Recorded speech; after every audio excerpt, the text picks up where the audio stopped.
Good morning, sir. My name is Kyla Jamel. I'm katakutan po from Gogo National Colleges, and I will be your student nurse for today.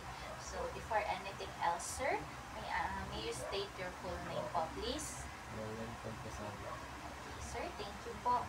So, since I have already performed the proper hand hygiene, also I have already gathered the equipments that we're going to need today.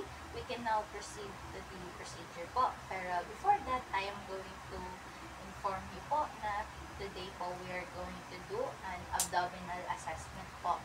So, will that be okay for you, sir? Also, may I ask you po to lift your shirt po, no? Exposing your abdomen po. So, thank you, sir. So, first po is I am going to inspect po for the skin of your abdomen po, no? So, inspect lang po. Next naman po is I am going to inspect your umbilicus po, sir. Then next is I am going to inspect for the contour, asymmetry, and any abdominal movements po. So, approach lang po, sir.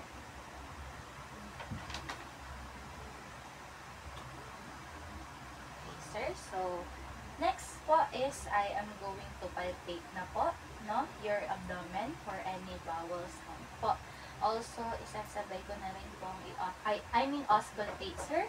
Sorry. So, isasabay ko na rin pong i-auscultate yung any vascular sounds, venous humps, and friction grabs po sa abdomen niya. So, tapos na po yung abdomen, sir.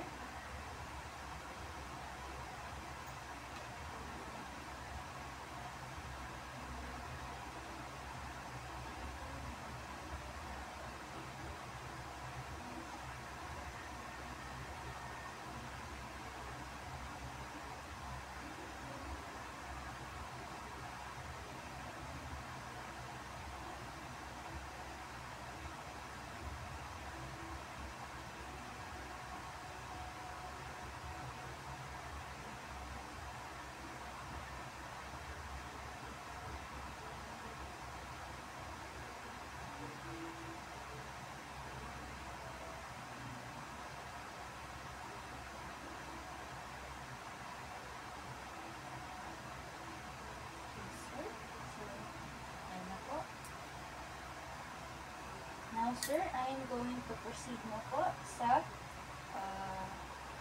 percussion na po, sir. So, percuss ko lang po yung abdomen niyo, sir. Excuse po.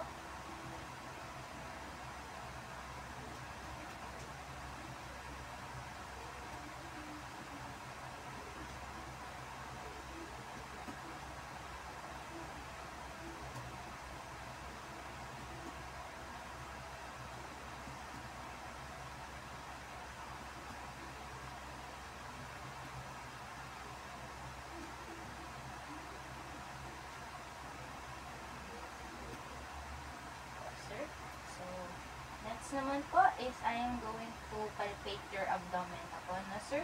So, first, I am going to do a light palpation po. And then next naman po is deep palpation, which is a bit more discomforting po sa previous one. So, sir, may I po? Sir, relax lang po. Abdomen.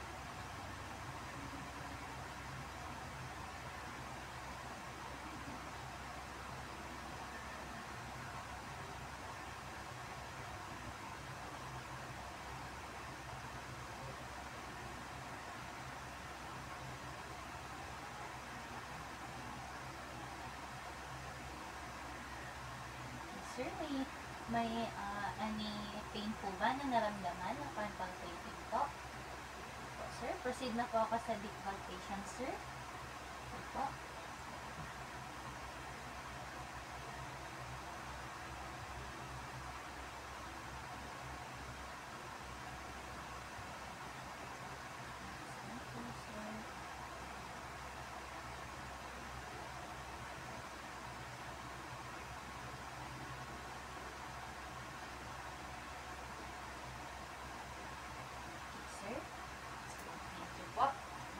next naman po, ipapalpate ko lang din po yung umbilical niya, sir. So, relax mo po.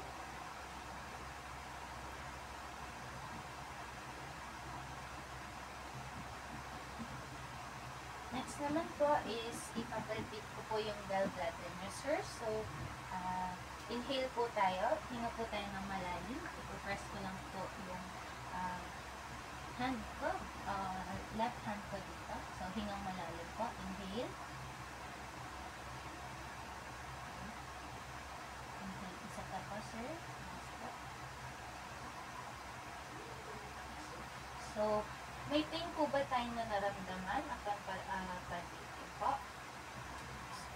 So, next naman po is I will be doing the fluid wave test po, no? So, sir, higamitin ko lang po yung left hand nyo and then place nyo po sa midline ng abdomen nyo.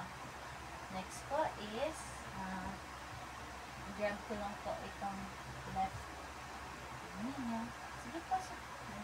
No, ano lang po. Straight. Grab ko lang po. Then, cut ko lang po. Next naman po, sir. Sige lang po.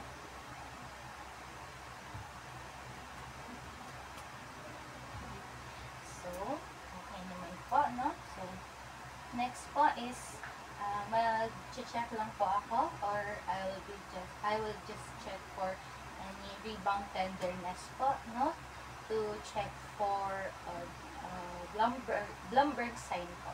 So,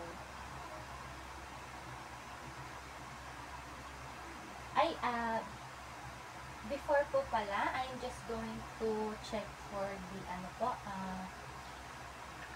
McBurney sign po, no, sir? So,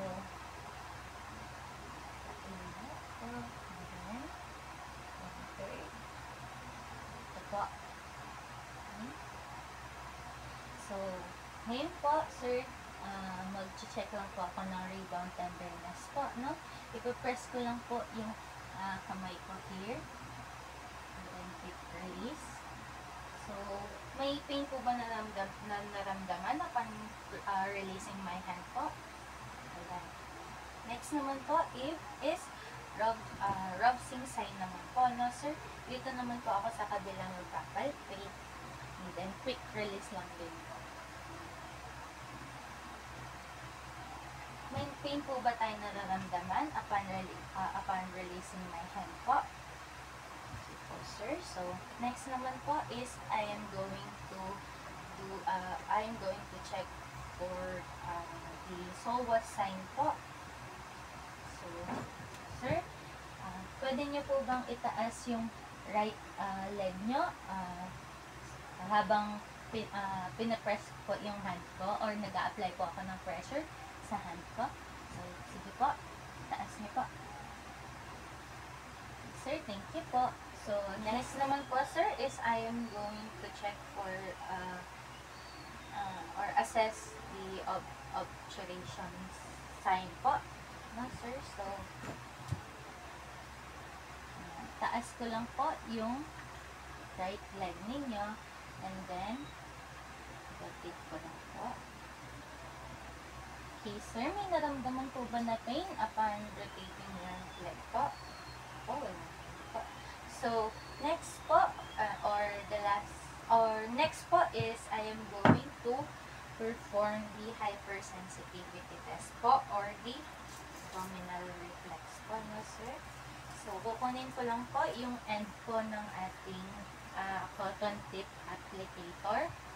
And then,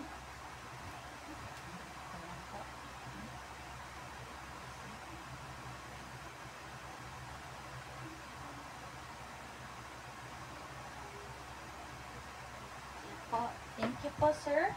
So, next naman po is I am going to check for the Murphy's sign po.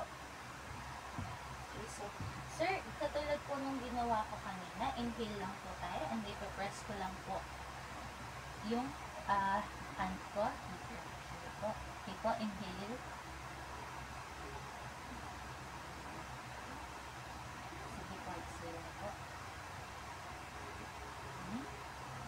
pa po, sir? Yan pa po.